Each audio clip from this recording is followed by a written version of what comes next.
Eustache Charles Joseph D'Aoust was a general officer during the French Revolutionary Wars. He started his military career in the old regime army and served on the staffs of 3 of the early army commanders and later fought in the War of the Pyrenees against the Kingdom of Spain. On 3 separate occasions he commanded the army of the Eastern Pyrenees, but he shared the fate of 2 previous commanders when he was arrested and guillotined by the Committee of Public Safety.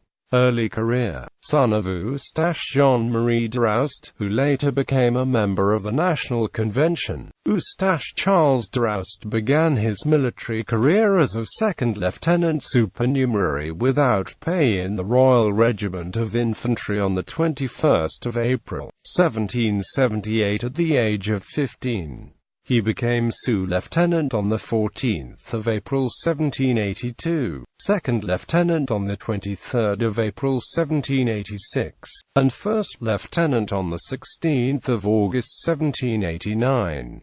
D'Aoust was appointed aide-de-camp to Marshal Jean-Baptiste Donation de Vimy, Comte de Rochambeau on the 26th of May 1790.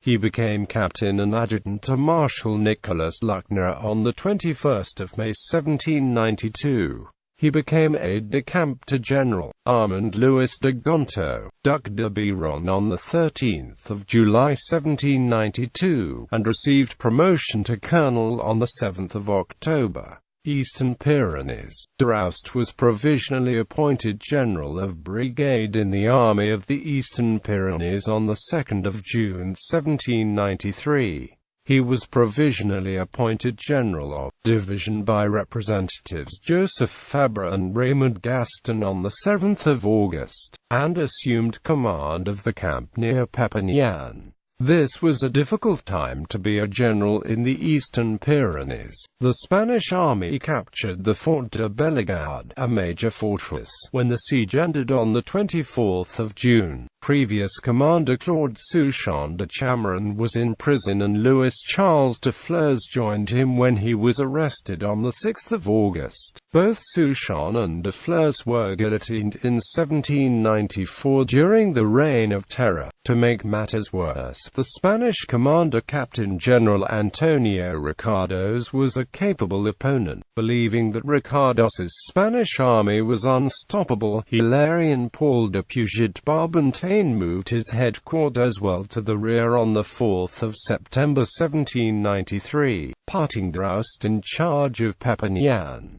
On the 11th of September, Barbentane fled to Toulouse, leaving the army of the Eastern Pyrenees without a commander. The army briefly separated into 3 independent divisions and D'Aoust took command of the 1st Division. On the 17th of September, D'Aoust won a significant victory at the Battle of Paris-d'Orthez. He led his troops in an attack on Juan de Courton's 6,000 Spanish soldiers at the camp of Vinet. Other French troops under Jacques-Henri Goguet attacked Paris-d'Orthez Hill, where Geronimo Girón Moctezuma, Marquis de las Amarillas, deployed his division. After heavy fighting that lasted into the night, the French inflicted a major defeat on their opponents. Spanish killed, wounded, and captured numbered at least 1,702, and 26 cannon were captured. More importantly, the Spanish never seriously threatened Perpignan again. On the 18th of August, D'Aoust became subordinated to Luc-Siméon Auguste de Gobet, the new army commander. A few days after the French defeat at the Battle of Troyes on the 22nd of September, de Gobet was arrested and D'Aoust became the army commander. On the 3rd of October, D'Aoust with 16,000 men engaged Ricardos and 15,000 Spanish troops at La Boule on the Tech River. The Spanish won the battle, inflicting losses 400 killed and 800 wounded on their enemies, while suffering only 300 casualties. casualties. During and after the battle, 1,500 French soldiers deserted. Between the 11th of October and the 21st of November, Louis-Marie Tharaud became the new army commander and Drouast went back to command the 1st Division. Drouast temporarily led the army again from 22 to the 27th of November until the inept but politically influential François-Rémy Auquet d'Oppet took command from the 28th of November to the 20th of December.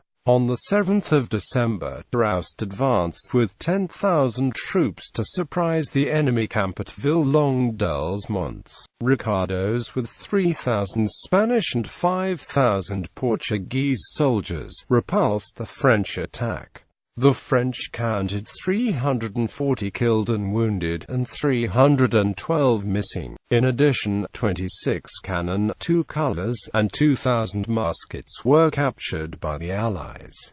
The Allies reported only 56 casualties. Execution. This time, Drouast's luck had run out, though he again assumed temporary army command on the 21st of December. He was recalled to Paris the next day. On the 2nd of January 1794, Representatives Jacques Cassanis and Gaston confirmed him as army commander, but his doom was sealed when he was arrested by order of Representatives Edouard Milhaud and Pierre Sobranie on the 10th of January 1794.